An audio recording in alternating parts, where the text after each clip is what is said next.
titre de rappel, les documents encadrant cette coopération sont le protocole d'accord de coopération militaire et technique entre le ministère des Forces armées de la République du Sénégal et le ministère de la Défense nationale de la République islamique de Mauritanie, signé le 19 juillet 2017 à Nouakchott. L'arrangement technique relatif à l'organisation de patrouilles et d'exercices communs entre la Marine nationale de la République du Sénégal et la Marine nationale de la République islamique de Mauritanie, signé le 18 février 2020 à Nouakchott. Abordant le bilan d'étape, les deux parties ont exprimé leur satisfaction quant à la coopération opérationnelle matérialisée par les rencontres des commandants de zone et des commandants de régions frontalières en février et avril 2021, au titre de la planification annuelle des patrouilles terrestres et fluviales conjointes. À cet égard, 5 patrouilles terrestres, une patrouille fluviale et un exercice naval conjoint ont été exécutés. Au plan de la formation, les deux parties ont exprimé leur satisfaction quant à l'accueil réciproque de stagiaires dans les différents centres et écoles des deux pays et souhaité le renforcement des effectifs. L'examen des perspectives a porté sur la coopération entre les deux marines, les opérations, le renseignement militaire et la formation.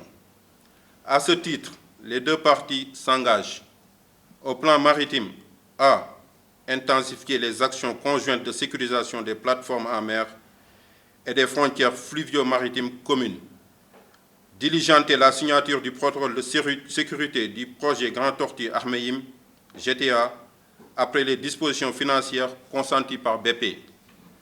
Finaliser les amendements de l'arrangement technique signé en février 2020 en vue de prendre en compte cet important progrès.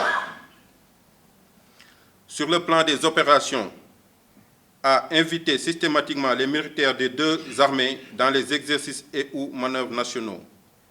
Élargir la coopération opérationnelle aux forces de défense et de sécurité.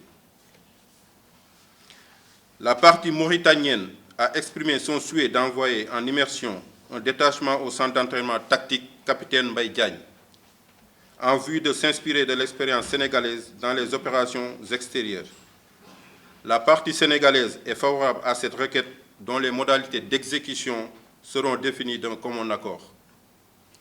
En matière de renseignement militaire, à instruire les différents commandants opérationnels, notamment les commandants de zone et les commandants de régions frontalières, de systématiser les échanges de renseignements au niveau local, formaliser ces actions au niveau supérieur par un protocole d'entente.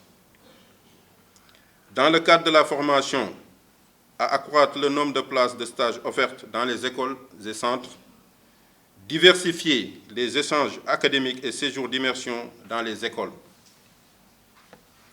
Enfin, les deux délégations s'engagent à organiser 2 rencontres annuelles de planification alternativement dans chaque pays afin de définir un plan d'action annuel prenant en compte tous les domaines de la coopération retenus dans le protocole en vigueur.